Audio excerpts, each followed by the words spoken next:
Nesser. Welcome back to the Nesser Show. Today I have, and I'm sorry or you're welcome in advance, like the most chaotic person in the Irish, just in Ireland, bro. Like, as you can see, the fit is fitting. We have to we actually have to take a second because I know that's what she wants. Let's go. Thank you. Wait. We have artists. I don't know what angles they are. We have stylists. We have director. Thank you. We have a fashion editor. We have everything. We have the girl, Zeda. Oh, yeah. Thank you. Not Zeda. You can call me anything. Woman, no, I'm listing your names. Oh.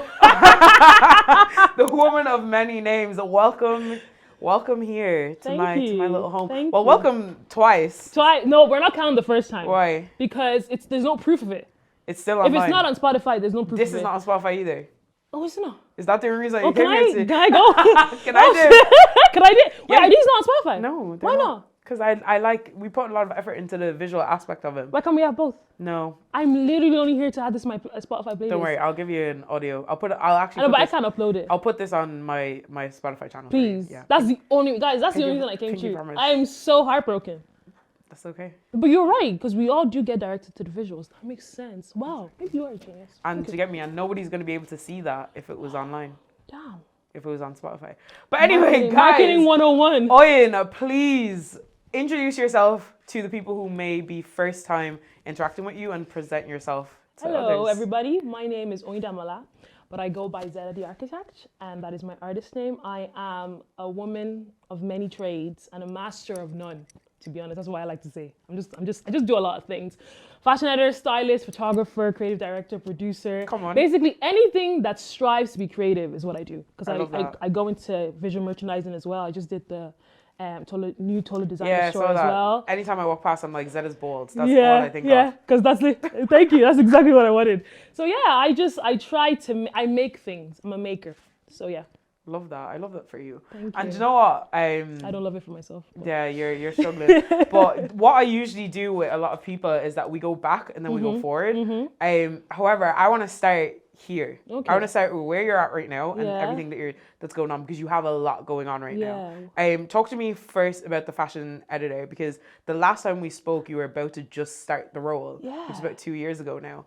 Wait, was it? Yeah. When did we do the last one? December 21.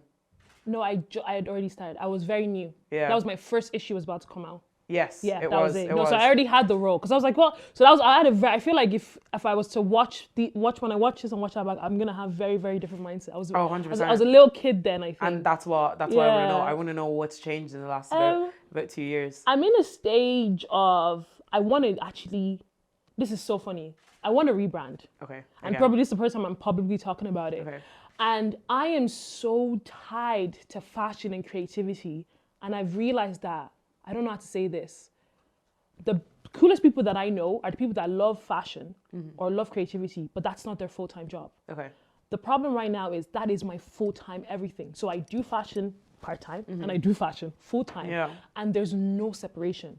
And I think it's starting to hit me. It hit you in what way? What emotions is that kind of evoking you when you're doing that? I feel like I've made up a new definition of what burnout is. Okay. Like I've created, if you look at the dictionary, I've created a completely new term for it. So right now I'm trying to figure out, because obviously I don't want to leave, but I'm trying to figure out how to better be me right now. And I think that would be funny in comparison if we watch the 2021 100%. Episode as to how excited and how insane it was for even me to even be in such a role, such a position. And now 2 years later, I'm like... What has created that, obviously burnout in the sense of action, but do you feel it's because you're constantly creating? I don't know how to set boundaries for myself. And I think that's the thing. I don't know. I'm sorry to start so negatively. Damn, we just right into it. But I realized that I don't know how to say no. And I don't know how to not be useful.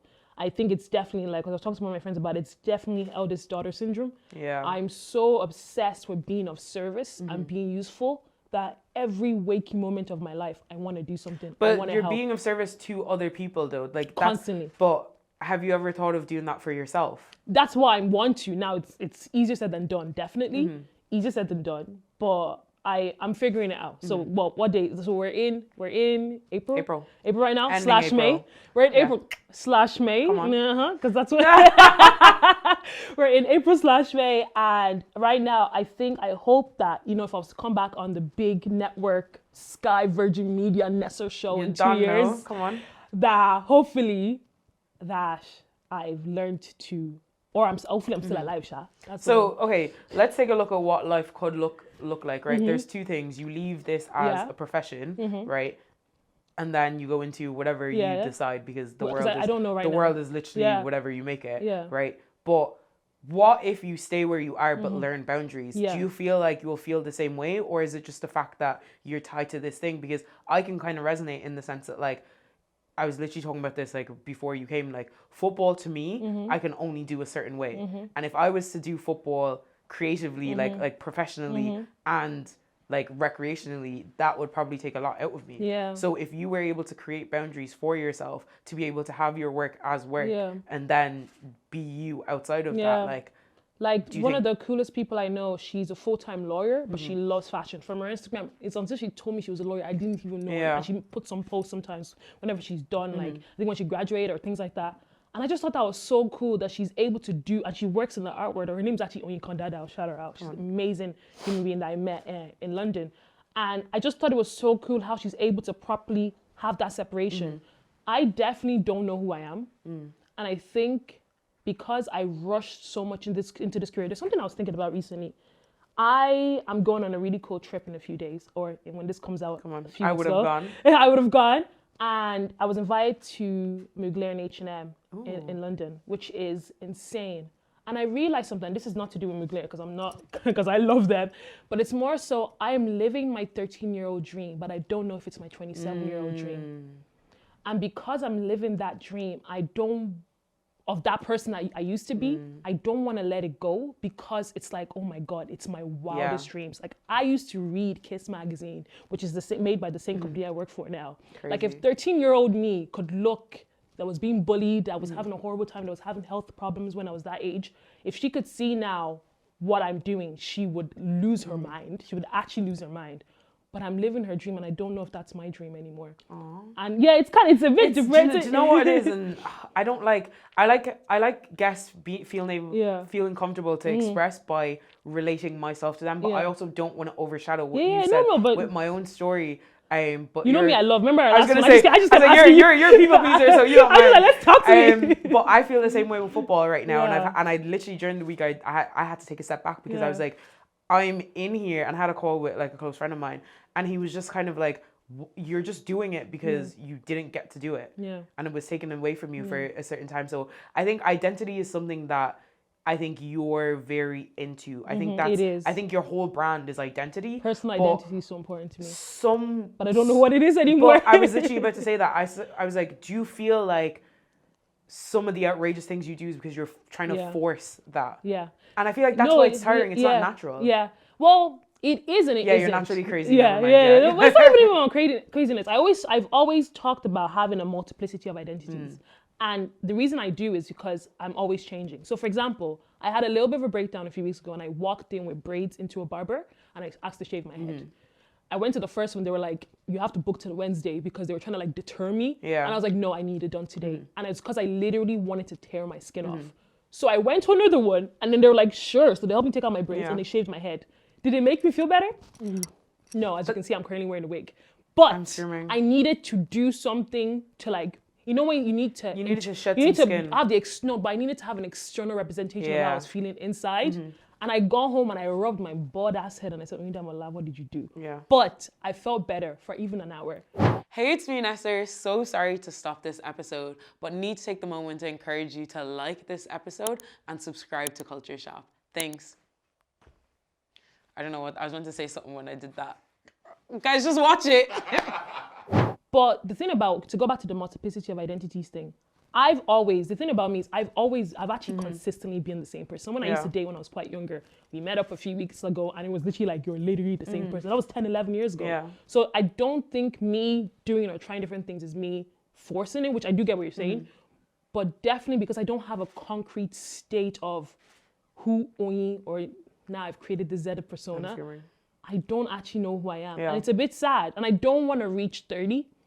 I don't know why that's like the number that's in my head. I don't want to reach 30 without at least figuring out a sense of self. But do you think it's because you've connected your identity to a career? Definitely. And for me, I resonate with that because football had to be taken away from me for me to find this. Yeah. Because like, even when, like you said, like, I love being reaffirmed by people who knew me when I was younger. Like, I don't think anybody who's just met me in the last 2 or 3 years actually knows me. They know Nesser. So then when I do things, people are just like, oh, why did you do that? And I'm like, I've always done this. I've always been this way. Like, literally, my childhood best friend growing up, we met up, you know, for drinks, whatever, and it's literally like straight back in, because I've always been like this. I've always been open. I've always said outlandish things. I love even going back to my Facebook sometimes and seeing my posts 14 and 15. I was like, I have the exact same thought process. But then I was like, I don't know how much of a great thing that is, though, to have, because you do want to mature, and I definitely, I think I'm a perfect mix of being a mature and an immature person. Now, people do give out to me. Like, we went to go see Biden. I was saying some very mature things. Because you know what? I like to make, when I feel awkward, I want to make light of it. I hear that, but like, there's maturity, and then there's like knowing when something is appropriate. And I think that's the line you cross. I don't think you cross the maturity line. I think you think I'm inappropriate? I think you are. What sense? Tell me. In just certain, what? like, I think you can make a joke about anything whenever, and you will lean into that joke. That's inappropriate. Is it? Yeah. Why though? Because who decides? What society? Society decides. Literally, society has decided, because you can't bust the same joke you're gonna bust here at a funeral. Why not? That's inappropriate. Why not? It's a different setting. But it's not a social norm. As much as as much as you don't like that. No. I'm aware of the inappropriate. Don't mind that. I'm aware of the inappropriate. That's the thing. It's going to be inappropriate, but it's like whether you decide to lean into that or step away from that. Because why not? That's on you. I think I don't admire the way that we're all sheep, and that's including me. Right now, as I was saying before, like, I look exactly like some random girl that was off the street somewhere, I don't know, like central London or somewhere in New York. We're all the same. And I think my way of saying random things at times, I don't know how to say this. I do believe, let me not get all like deep and stuff like that, but we live in a simulation. 100%. We 100% live in a simulation. And I love to poke holes in that simulation. So yeah, I will say some random, nothing I say is, I would never like to think, and now like look in the mirror after this conversation, like to think that I say anything that's ever like hurtful or offensive or mean. I don't think I've ever crossed that line ever, because it's usually poking fun at myself or at men, and they deserve it. And you know what? But I'm gonna link that to you. I'm gonna link the self-deprecation to you, because I was actually gonna tweet something during the week, but I was like, I'll just say it to her. Like, about me? About you and somebody else on Twitter. Yeah. About how I don't know anybody who self-deprecates as much as both of you. Yeah. And you're perfect together. Oh, is it my ex? Because I was just like, you guys, like, I would just see a tweet of you just we're putting yourself there. definitely the reason we both turned like this. Like, me and him being together at that age is why we're both like this. I want to bring that back to you shaving your head, because funny enough, I have that on here, because you said, so your thesis in college was the sociology. How'd you know this? Don't worry about that. I do my research. Your thesis, I'll actually read it out. The sociological impact of hair to young Nigerian men and women. Yeah. Okay. So it's the sociological importance. Oh, do you know that says importance? Actually? Yeah, I know I said impact. The sociological importance of hair to young men and women of Nigerian heritage living in Ireland between the ages of 18 to 25. And you just shaved your head? Yes. So I did that in 2016, 2017. And I'll always be so, because now there was no records of black hair at the time. So I actually had to use alt scenes and fashion as a way of expression to now use. My lecturer was actually like, you shouldn't do this because there's nothing, not because I shouldn't. Yeah, because there's nothing to back it up. Very, very great lecturer. But more so, I didn't have any thesis or any works to back it. Now there's so many great books and so many great articles, but there wasn't back in 2016 because black people didn't exist in 2020. You know what I mean? So that was one of the most interesting things I've ever done in my life. And I'm so glad that 19, 20, 21-year-old was so interested in that. Because I talked to so much men, well, boys, men, because everyone was between the ages of 18 to 25, and girls about hair. And the questions were like, what do you consider beautiful? Depending on how your hair is, like what's important to you, how do people treat you depending on what hair looks you have, especially black girls, like if you have an afro, if you have like a wig, if you have your natural hair, like what's the difference of how you're treated? And the findings were literally people just did not find their natural hair in all sense beautiful. Guys talk to me about how like when they need to have a shape up to look good. Do you know what I mean? To look handsome, to look great, because you know that's the way people treat them differently, and depending on how scruffy they look, or depending on locks. Like it was such an interesting thing that I did back then, and I'm just like, I won't lie, I missed that girl a little bit because she was so interested in like finding out why people do things. Just curious. Yeah, but I've shaved my head like 4 or 5 times. I don't know if you know that though. Yeah. Yeah. So I don't. You let us all know. When Yeah. I don't tie my sense of anything to hair for some reason. I've always been a person that like, I need to get it off. Yeah. I need it off. And then I pop a wig on because I can change how I look if I want. Do you know what I mean? I actually, you know what's so funny? Before I came today, there was 3 wigs on my bed and there was my bald head. And I was like, who do I want to be today? Yeah. I was like, which one? No, I didn't even worry about my outfit now. Yeah. But my hair, I was like, who do I want to? Because obviously last time I was on the podcast, I had a mullet wig. And it came from me in the comments. So I was like, you know what? Let me not do another mullet. Yeah, I feel like our audience is a bit nicer. Yeah. But even just back to that, right? So you said that you don't tie your sense of importance to your hair. Yeah. What do you tie your sense of importance to? I don't know. And I will go back to what we were talking about before. It seems like it's fashion. It seems like it's people's response to me doing something good. Definitely like, oh, if I do something and someone likes me, that means I'm important. That's probably it, which is so sad. You know, someone who goes, the girls that have words of affirmations, like that's their love language, they need to get help, man, because people be lying. Do you know what I mean? Yeah. People really be lying. But that's probably it. I think that's probably why I tie my importance to people thinking I'm a good person. I don't know why that's so important. Do you think that's why you're so exhausted then? Because you step into every room as a character. Yeah. At what stage? I'm a performer constantly. Exactly. So at what stage, what room do you step into as yourself? Probably my bedroom. But what does that look like? Oh, y'all don't want to see, man. That place looks like would you chaos. So would you not think that that's probably where you should start? Yeah, well, yes, because you know what's so funny? Whenever I go on holiday, second I go there, because we even let my on the press trip, so I arrange everything. I'm so anal about like how my external self is, but for some reason my room, my mom and dad are always like, they're so confused, because even in school, locker, everything's perfect. When I do my exams, my table has to be, I definitely had some things I refuse to get diagnosed. I don't care. I don't need to know. Why do I need to put names to them for like the problems I know I clearly have? Do you agree? But for some reason, I love my room. Like I had the opportunity to go somewhere. I've still not gone, you know? I've still not gone back since that day. To that room? Yeah. Why? I don't know why. I felt like I don't love the energy I have right now. And I don't want to put that in somebody else's space. But I feel like you think too outwardly. Yeah, obviously. Like that's what people should do, though. No, it's not, because you don't like the energy that you have inside, so you're not going to an external place. Yeah, because I don't want to... Fix the energy inside. No, but because once I leave that place, my energy is going to stay in there. And I don't... it's not. It is. I feel like we forget how much vibes impact things. 100%, but we all have a responsibility to change things. Vibes can change. Yeah, exactly. But I'm aware as to how maybe that person's current state of mind could possibly be. And if I feel like I have negative energy, I don't want them to now come back to that space. Yes, thank you. I don't want you win. I know, I always do. I hope you guys can hear me, by the way. Yeah, you can. Yeah? Oh, okay, good. Yeah. Because I've been hearing this shuffle on my neck. I'm screaming. But yeah, that was really interesting, because I was actually going to end on... Are we done? No. Oh. I was going to end on the hair questions. Literally only been like 10 minutes. Oh, really? I was going to end on the hair question. But kind of back to your work life, right? So you're a fashion editor for VIP publishing or whatever. I always get that mixed up because like I know a lot of people do because it's like you explain actually. Okay, so I work for VIP Publishing, who previously used to publish Kiss magazine, which is a lot of people who are interested in fashion and creativity's favorite magazine when they were younger. So I used to read that all the time. But that we no longer publish that. We imagine I'm part of them now. And so I'm the fashion editor of the group. So that means I look over VIP Magazine, who works underneath VIP Publishing, Stellar Magazine, which is my baby. I think everyone knows which one the favorite is, and TV Now Magazine, which is for TV listings. So VIP is for like a celebrity lifestyle kind of a magazine. Like Dami Hope was there, Katja was there, like kind of like, you know, celebrity life. Stellar is like a glossy, you know, it's like the it girl of the month kind of a thing. And TV Now, people still read. It's our bestseller. Yeah. People still they still read TV listings. That's crazy. It's crazy, right? I didn't even read them. I know, I'm like, you know, Google it, but people do, and I love it. That is one of my favorite because it's a weekly. It's one of my favorites because I put my heart and soul and whole pussy into that thing, man. I love doing that.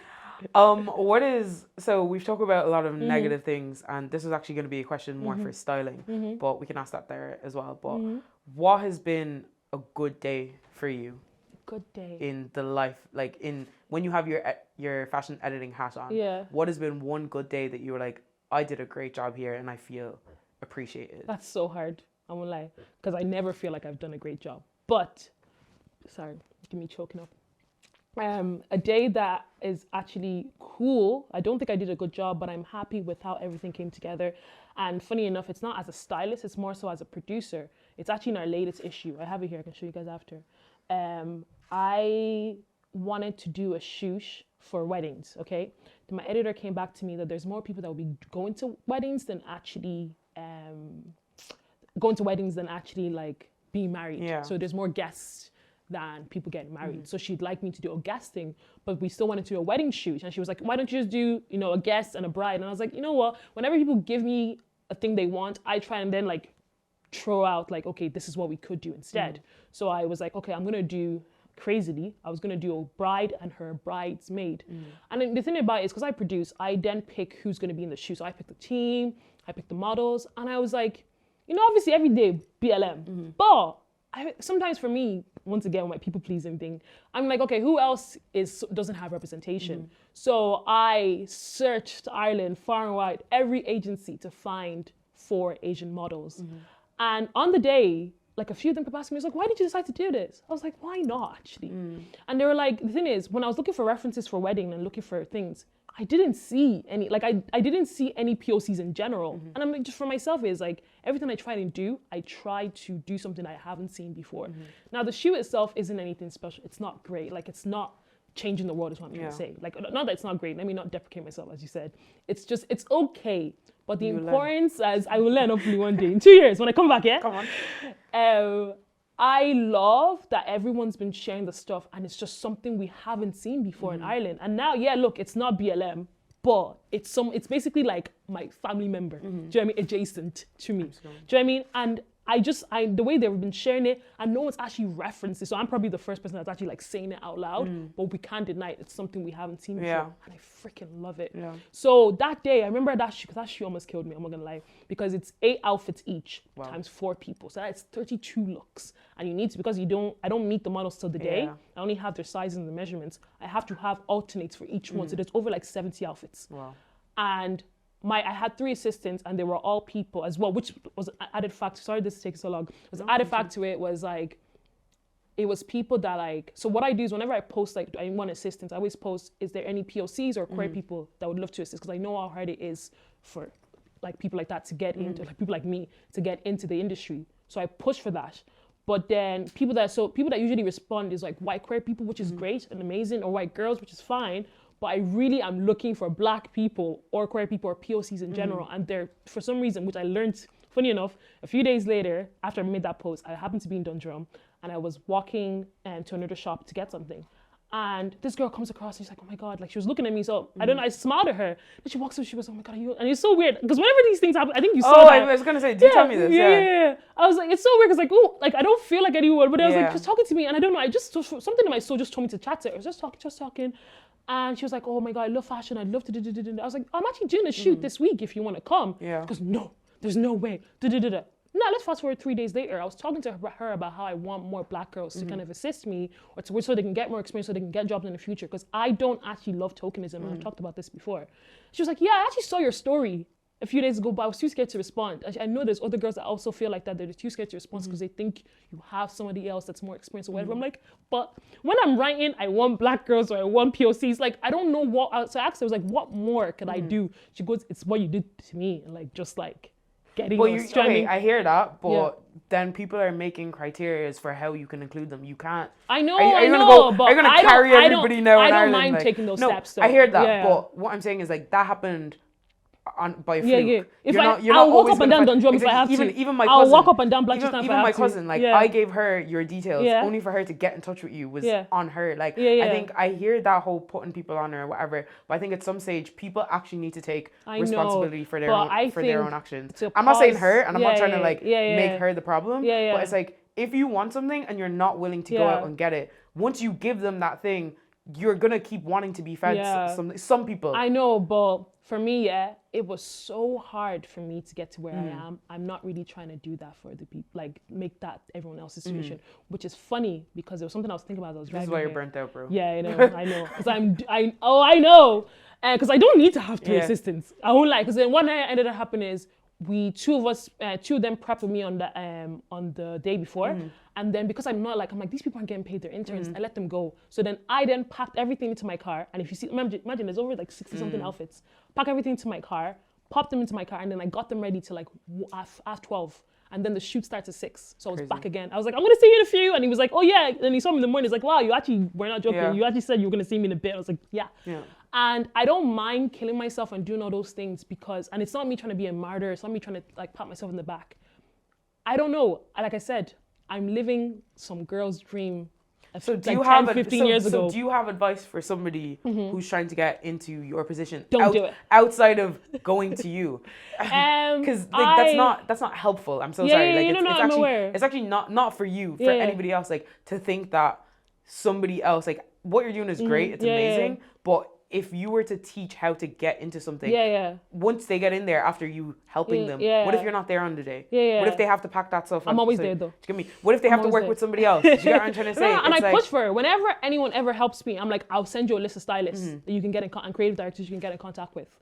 That you can reach out to them. Like I send Instagrams, I send accounts, and I even like send people to other stylists that like, reach out to this person. And once again, it's not me trying to like say I'm doing whatever. I am so determined to not, number one, be a token, because it doesn't actually help me always being the only Black person in the room.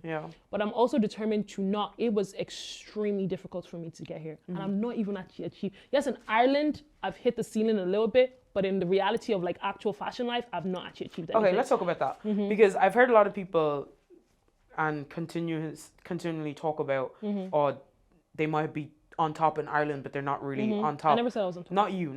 But like just in like they're achieving something in Ireland for Ireland standards, right?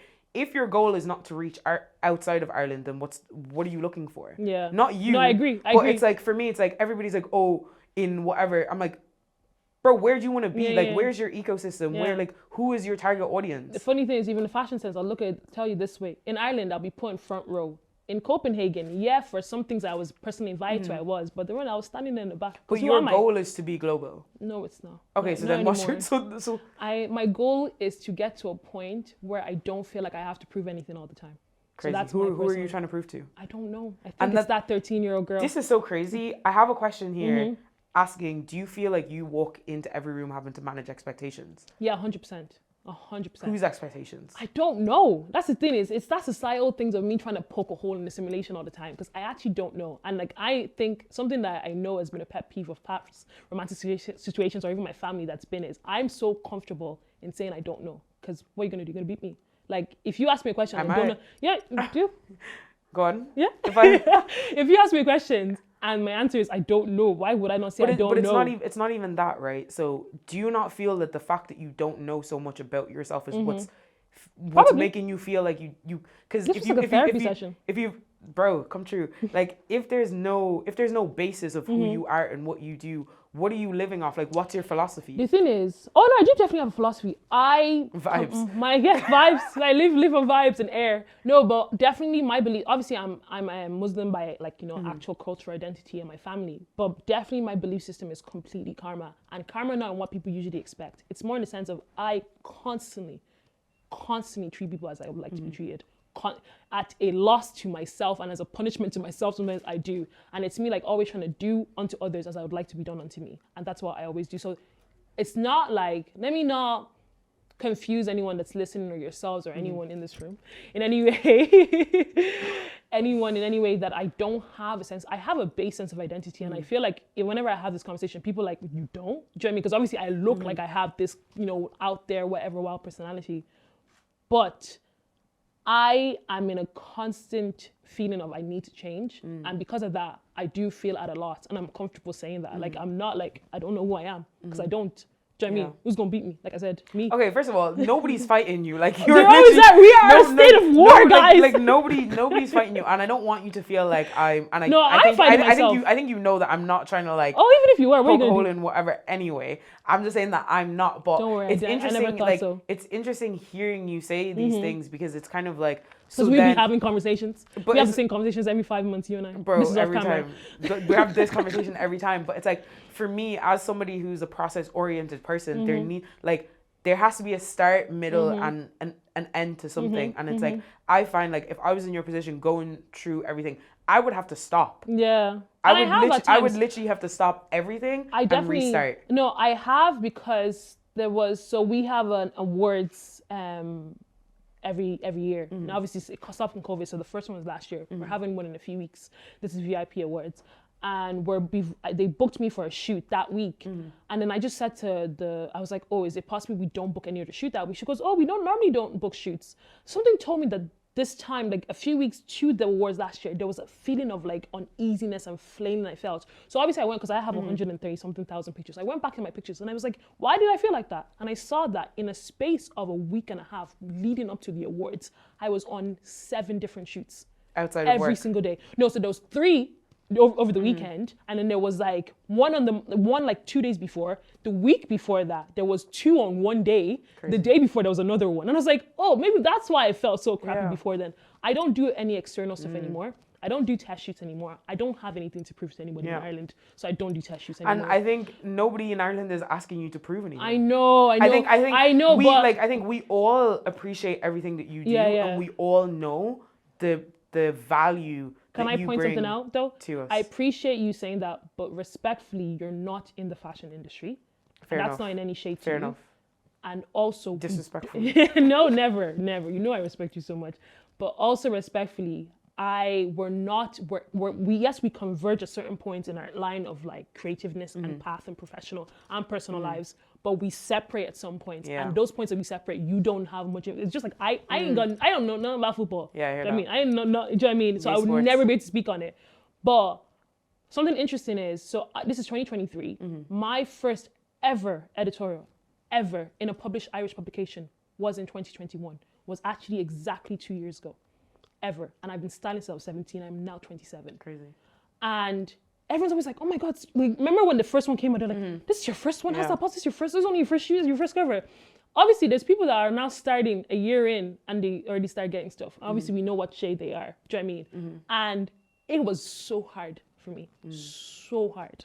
So, which is why I think I'm going out of my way to not make other people's lives, like other people's paths and journeys so hard. But I literally started when I was 17. I became professional when I was around 22. It took me about 5 years to now get my first ever in a magazine. And not at a chance of me not emailing, not contacting, not trying to like pitch, do constantly. I didn't get anything, so obviously the likes of BLM helped a little bit because then I was put on more people's radars. People that I've been following for years who I've messaged saying, can I assist, can I do this, are finally responding to me, or they're like heart ties or fire emoji my stuff, and I'm like, if you scroll up even like 10 seconds, you can see a message from me literally a year ago that you ignored. I never said it. It feels very, and I think that's where the hole in my confidence finally came, because it's like during June, 2020, a lot of lists were made, and it's like top Black people, Irish people should follow in Ireland. The stylist, I won't lie, they never make a stylist list because I was the only one, so they couldn't make that one. But I was in a lot of creative lists, or people you should follow, or people you should watch out for. I was in a lot of watch whatever lists, and that definitely opened up my radar. But my thing is, I like a lot of people will know me for like, I hate to mention like Miss Nigeria Ireland, or like or like all the fashion shows we used to do back in the day. So a lot of people in the Black community knew who I am. But then it's like, I was pitching all these things. I was doing the exact same things. There was nothing. And now I'm on different people's radars. And now I'm a little bit important. So when you're telling me that you appreciate what I'm doing, or you know what I'm doing, or you see where it's like a lot of people weren't. And now, I'm 2 years in. And now like I have to like always remind myself that I got my job even for now. Hopefully I got it because of I actually deserved it. Not because of the way I look. Like, thankfully, I think she knew that's how I felt. So thankfully, the person that hired me, she did like know on it, because I overdid. Like, let me tell you what I did in my interview. So she asked us, I'll tell the cameras. Let's tell the cams. They asked us to pitch a shoot idea for the next issue. So I did 7. They said do 1. I did 7, but not just pitch it. I actually made a magazine. I made like on magazine paper, and I printed every single shoot I did with the mood board, with the team, with the model choice, with everything. We actually ended up doing one of them, and I've done several over the last 2 years. But literally, I handed that over. I also handed over my CV, and I did all the work I've ever done, printed out mood boards, everything. And then I was like, so even though I know, I'm aware, like reality that I did all that, my brain is still like, did I possibly get it because obviously the thing is, it does, I'm aware of how, like, it's one of those things, it's like that line, it's like, it was probably both. But I would love if it was my actual merit that was maybe at least 70%. What would need to happen for you to feel content? I don't know. That's a good question. What would need to happen? I think I need to do one more Magnus Opus, like Spotlight. I need to do one more thing that it's like actually like, you know what? I watched that back and I'm like, that's actually not that bad, you know? And maybe I'll feel good, but probably not. I don't think I ever will. And that's okay. I mean, it's not, because... It is, though. You can't tell me. I hear that, but as your friend and seeing you get... Oh, my God. Like, if you don't know where the end goal is, you're going to keep working. No, actually. And I'm not saying, like, you're not going to keep working. Like, you should keep working, but... Obviously, there's not everything that I'm going to share publicly. Yeah. Because I know the steps I'm possibly taking. But for myself I think right now I just need a little break. I need a little separation, a little bit. And I mean separation like from this country, but then I don't know where I'd go because I actually love Ireland. I don't want to go anywhere. But I need a little like step back moment from everything I'm currently doing. I need to dress like a normal person for maybe a week or so. Do you know what I mean? I don't know what that is though. An hour and then you put a next outfit on. All my clothes are weird. There's no way for me to not combine them weirdly. That's what I find a bit weird. Like, that's you. Yeah, it is. You, right? No, and it is me. I just mean like, I think the identity loss thing is actually more so about mental health rather than me actually like saying like I wake up, like today I asked you what are you wearing. Do you know what I mean? I was telling the guys, I didn't have this decided like an hour before we chatted. I went into my attic, I saw so I was like, I want to do something sporty. So my Adidas, I saw jeans, I put it on, I put my favorite shoes on and I went, I was like, these are my lucky shoes, I went about my way. I didn't actually deep, it's the wig that I deeped. I didn't actually deep my outfit because it's a natural thing to me. Do you know what I mean? So it's definitely like, I'm aware that I have a strong sense of external performative like identity. But I think for myself I need to be honest to myself as to what's the inside Oyin Damola saying. Maybe I need to start calling myself Oyin again, but everyone beats me because I changed my name already. I mean, you could do that without telling us. No, I do. Everybody that, like, people, like, my mom calls me Damola. Like, everyone that actually knows me. No, like, you think my friends are calling me Zeda? Like, do you know what I mean? Do you feel like you, as much as you don't like being an underdog, you actually thrive more as an underdog? No, I definitely am an underdog, which is funny because a lot of people wouldn't consider me that. But I don't know even if I consider myself that. I do thrive on always like proving something, I think. I think I'm a constant, I need to prove something thing. I think because I'm always fighting that, like, I need to prove something. That's probably, once again, where all my problems stem from. But underdog, I don't know. I think that's the first time anyone's ever called me that. Because I never actually, like, that's not something I've ever heard vocalized about me. Why do you say that? It's not even that. Just, I've never thought of you as that until, because obviously in the Black community, take us out of it, you're not, maybe would we say mid-level? And like I'm comfortable saying that I am. In your career, right? And I think definitely. Even during the year. Mid-level, During the year and even last year, there was a couple nominations that were brought out for stylist or most stylish person and whatever, and you weren't part of any of that. Like, there's also a reason, because obviously things like that, it's funny that you mentioned that, because I didn't know how to touch on that, because I didn't want to like talk about it. It's a sticky one because obviously I'm a bit more known now because of the role I have. So this is my full-time job.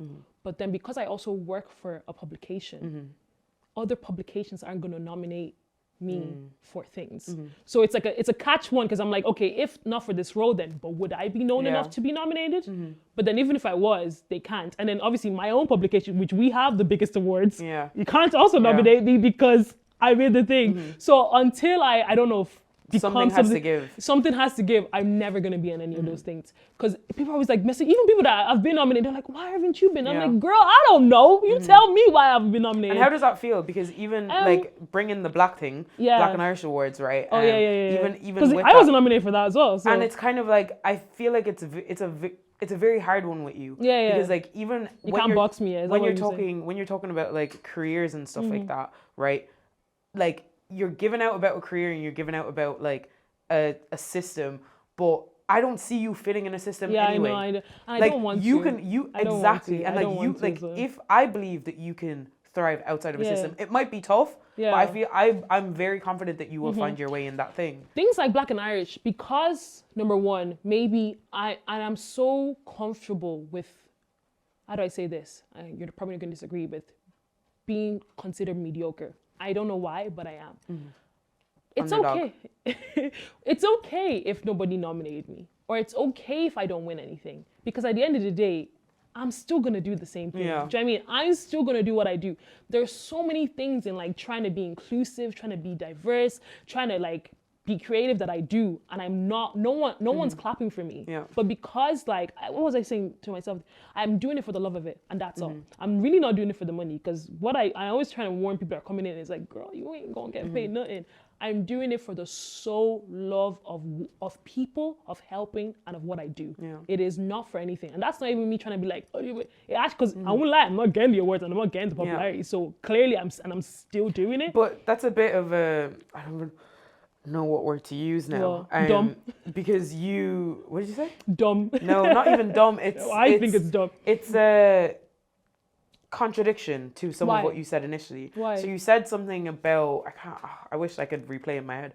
You said something about like I think it was very much in the beginning, you were talking about like being noticed or recognized for something. So it's like, if you don't care about lists and whatever and you're going to do it anyway, you said something about like what you're doing being recognized. Yeah. So how's that contradictory though?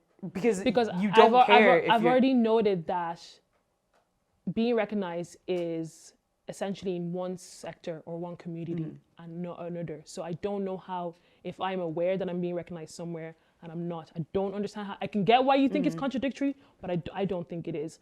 The thing is, clearly I can always go back to the fact of, I still support all these things. I still share people that are nominated. I share people that win awards that maybe I may think I'm winning, or people are messaging me, whatever. But if I care so much, I wouldn't still go out of my way. I know it's definitely not self-serving. Yeah, because I'm not. That's the thing is, and that's one thing I'm like, there's not much I'm confident about. Actually, surprising. I know people always shocked with that. There's actually not much I'm confident. But one thing I'm confident, like very confident about, is the fact that I don't do it for myself. Yeah. I don't need to be. That's why I was even saying earlier about people behind the camera. I'm constantly behind the camera. It is not important for me to actually be in front. Yeah. I know I'm on every single podcast except one ever. But I don't need to be everywhere. Yeah. Anyway, I must shade wherever. Yeah, continue. Yeah, I'm not reacting to what you're saying. I'm just listening. No. But like, it's not important for me to actually like be the person. I know I dress like this and I act like this, but it's actually not important for me to be in the forefront. Yeah. I always think that like, because I was nominated for the award for the first year, but I didn't win. Somebody that was more deserving won, and then she ended up being on my list for, people, like things like that, like what I did for you, like with you guys.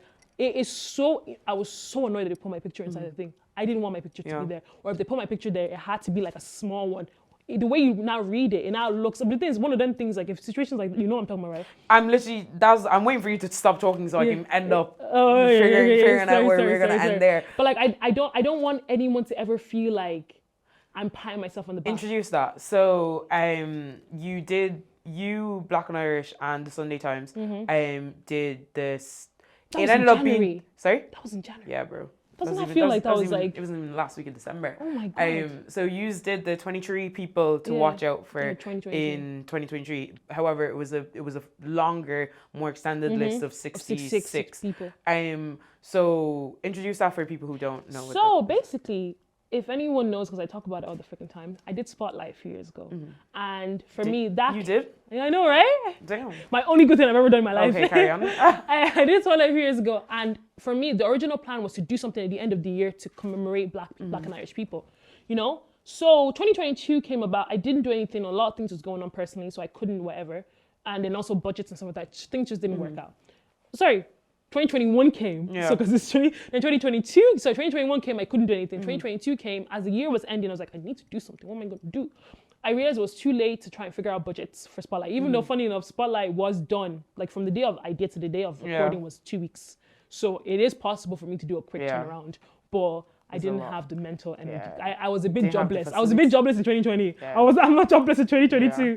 So I was like, okay, what do I want to do? I want to do a list. Because I'm always on these lists. I want to do one as well. But I think, thankfully, it's actually Leon, because we were just going to make a 23 list. So Leon Diop of Black and Irish, the CEO, we're going to make a list of 2023. Just 23 people of 2023. Then we were like, okay, so what we do is we make a big list. Nobody was actually split into sectors yet. Big list. I won't lie, there's more than 23 people.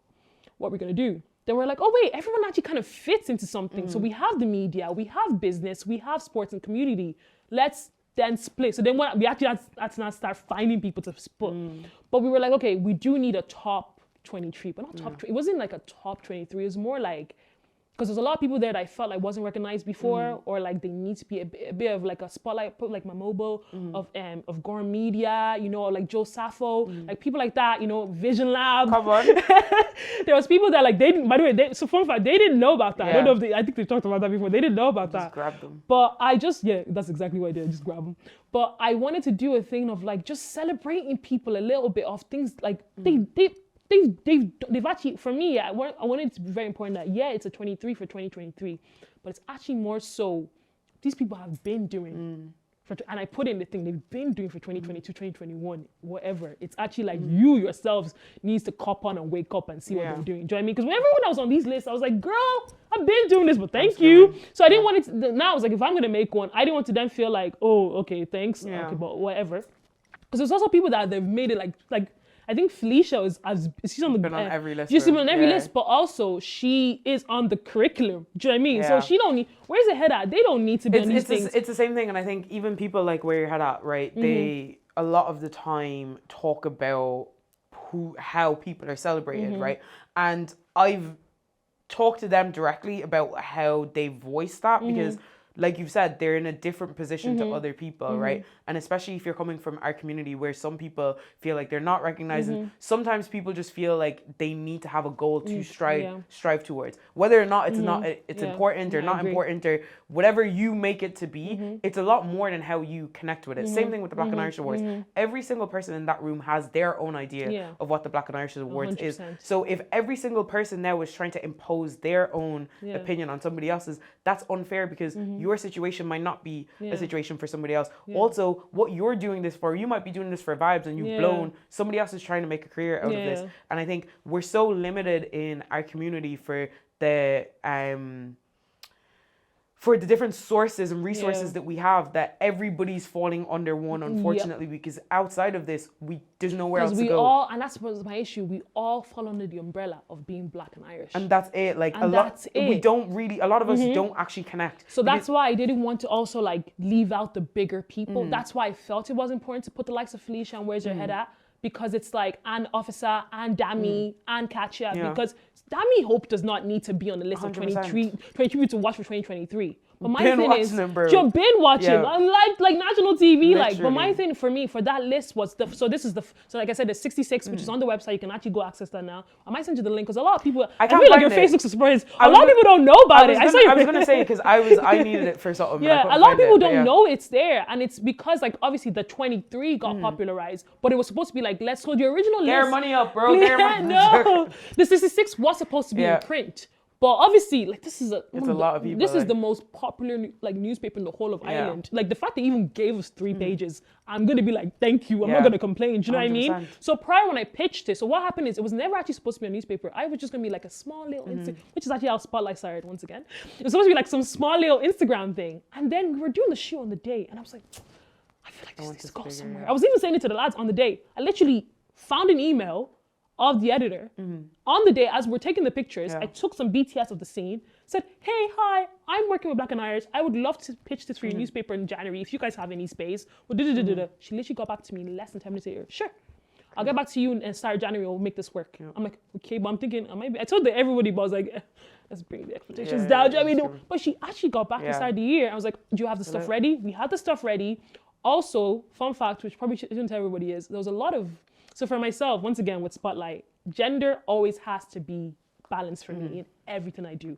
As a girl, I have to make sure.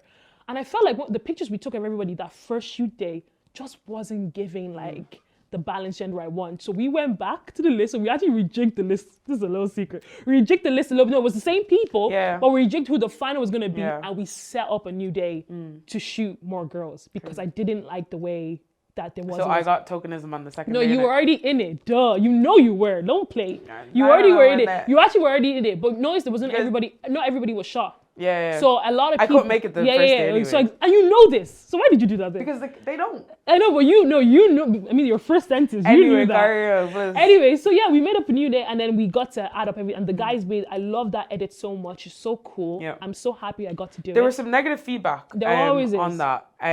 Always. There always is. But there was negative feedback to Spotlight. If you go on the DMs, that's your own business, bro. There's always negative that's feedback. your cost to carry. But last thing I want to touch on is the genders and like or more the LGBTQ plus community, if I'm correct. Yes. So some people said that they found that there wasn't a lot of representation in that space. Like going forward, I don't really care how you feel about that.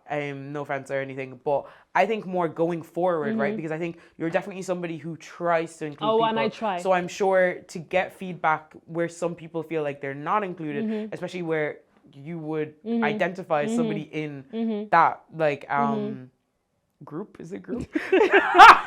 Anyway, sorry, I forgot what's the feedback to that. So there was feedback that we did not include enough queer people or people from the LGBTQIA plus community. And for myself is, I think what offended me was like, because I think the person is aware that I'm also queer, was if you're saying people weren't involved, but the person that made the list, and the thing is, funny enough, it was not directed at me because I don't think they actually knew that I was the one that did it. But I was like, girl, like, what are you talking about? And we had the hash out on the TL, and then they came to my DMs because I think people mistake my tone for something. And I was like, I'm not angry. Like, why would I be? Nothing means anything. None of this is real. Like, none of this means anything. And I literally took the screenshots back to me, and I was like, this is how people feel about your organization, because I know it's not mine. Because in my film, literally the most important poem is about queer people. So I know I'm including. The reason it wasn't included, and it literally was funny, I didn't want to send the screenshot to them. In the original list that I made before I even involved, because once again, I pitched this to Black and Irish. They were actually on it. For the love of me, and this is the first time I'm saying, I have no idea why I did not add it. Like I went to call, I was like, and the thing is, the date is still there, so it's not even, because you know the dates or notes are there. It's still there. I have no idea why I didn't include it. And they were there because it was me trying to be representative, but I just, when we're passionate ideas, you just didn't feel like it was enough. No, it wasn't feel like, it wasn't a on purpose thing. It was a genuine oversight. It was a genuine oversight, and that's all I can apologize for. The fact that it's a bit cool that people want to get on something that I came out of my head. Do you know what I mean? So that I'm honored by that, but not the question mark. I know I'm honored by that because I'm like, it's never that deep. It's never that deep. Well, I think there's a lot of, since I've started getting involved in the creative scene, right? Because I got notoriety from football. So I think that's funny because I don't know you from football. You don't know anything about football either. I know, that's what, we talked about this earlier. No, 100%. Like, notoriety but like but that was even when I was younger. So I'm used to receiving praise from a young age. I realized that. Kink? Oh my god. Anyway, I realized that was kind of inappropriate. Sorry. But it was a good joke. Haha. But it was, I think I find that a lot of people who aren't directly involved in something where they get feedback, once they see something like this, we yearn for it as human beings, because in a corporate world, you don't really get that. You might you might get well done, you might get a raise, whatever, but I think as humans, we need to feel appreciated. I hear it. Because deeper, I don't even the same with Black and Irish, even everything. But deeper, from my point of view, I don't get any praise at all. And there was a stage that for maybe a few weeks, it did get to me a little bit, that I'm like, I'm just doing all these things, and like, because it's not expected of me, but because people know I'm going to do it anyway. No one, like, and I did internalize it negatively at first, but I'm going to be very honest that like, wait, why don't I actually get anything for everything I'm doing? And then I won't lie, the result was, well, maybe you're just not that great. Now, whenever I said that, I know people are like, oh my God, that's not true. But sometimes, like, I don't know, for myself, that's what made me feel better, being like, To be fair, truth is pretty much just your reality anyway. Yeah, exactly. Exactly. So no matter what other people say, that's the way. That's why I don't argue with you. Like whatever you think, that's your own. But I think personally that I think you're amazing. Thank you. Outside of that, like I do appreciate, and I think I tell you this all the time. And even we had a little bit of a like you asked me why you weren't here, and it's like for me, it's the same thing as you removing that person. It's not always. Wait, why I wasn't where? You've mentioned about how you coming back on last season, remember? Oh, no, but I was only joking. I know, but regardless of that, like, it's a thought process of how we're trying to do things as well, right? But regardless of that, anyway, I give you sing your praises all the time. But I do think that it's nice to see you in very aggressively as well, like, you were like, thank you. Take this. I think people need to see you in a serious manner sometimes because as much as you don't care, like... If you see me on set, like, you know. I've seen you work. If you see me working, it's different. 100%. But I think because I don't want... the fact that anyone will ever think I'm a mean person... Yeah. That, I don't think anybody thinks I know, but like, sometimes people do on set. That's their business. So that's why I have to like, I feel like I'm definitely overcompensating. Definitely. Bro, over the top. If you look up the definition of overcompensation in dictionary. I'm screaming. But anyway, look, wait, it's not... Are we finishing? I need to say a positive thing before it ends. Yeah. Although I know I complain so much, like I said, and I hope, like, I know I said it negatively at the start, the fact that 27-year-old me is living, 13-year-old me, I don't look at it negatively. It's just me, I need to rewrite a few things. But I am so honored and appreciative that I am doing what I'm doing right now, and I'm never gonna like get over that. Like that I'm actually doing, like I'm being flown out, everything, whatever, to London on Monday because of me hustling. Like I was looking at my camera roll, the last collaborations they did, I had to save up money to buy those things, like back when I was younger, literally, while I was in college. And now look at me. And you know what? There's no better praise than self-praise. So I will... So for are you not happy? Are you not proud of me? So I am so proud of you. And I will say nothing else, but I will give you this. Thank you. Everything you said, right? I have something for you too. No, oh my God, you're so annoying. Wait, I have to do this. Why do you think I brought a different bag? So, because I didn't want to copy you, mine can't die. So, because you're always giving people flowers, I'm giving you a rose. You're actually very There you go. Anyway. But I didn't want to copy you, and mine's never going to die. This so is you scrunched up. Know. But anyway, yeah, so, this is my bag. I think nothing else really needs to be said. Thank you for coming here. Thank you for sharing your story. Sorry? We're going to take a picture? Definitely. Sharon's not here for no reason. Like. Oh, shit. All the pictures going to make me go, like, literally. You're so cute. But yeah, I hope you know, like, how much, because you know I genuinely rate you. Thank you. Appreciate that. Yeah. Like, not fake, because I'd be fake rating people. That's fine. We can talk about that off camera. But, no, we can talk about it on camera as well. For the audience... How many minutes has this been? Bro, I think it's only been like 40 or 50. Really? But look, regardless of all of that, like, if you were listening, I hope this was a different side. No, definitely still chaotic. But no, I think I was pretty like... Yeah, it's fine. You're still chaotic though. Which is you. It's fine. Don't be sad that you're you. I don't want it to be negative. Like, no, it's not negative. I want reviews after this, guys. I'm screaming. I want, like, I would definitely... I want notes, point, quote, explain. I'm screaming. I want you to always be you, but I also think that my biggest problem with you is how you speak about yourself. Yeah. Right? And you might not think it's a problem or whatever, and that's fine. But, like, I think for the people who care about you and what you mean to other people, and that, like, for example, that girl in Dundrum or whatever, like, you may not see you like other people see you, but your story is important. The things you do, it's important. And it's important for other people. Let's roll it back in 2 years. It's important for other people to know. And I know you're feeling really uncomfortable when I say all these things. So I'm going to keep talking. You can't talk. You can't take compliments. This is my show. Anyway, thank you so much for coming. Thank you so much for coming. I hope you learned a lot from Oyinda. Wait, where's Zeda, this one, we're right here. Oyinda, aka Zeda the Architect. Yeah, look, that's thank you so much for having me. I honestly, this was great. I was very like, you were right. I was surprised the wig didn't come off my styling section. I'm actually screaming. Oh, she's concussed by the way. Wait, I'm gonna cuss.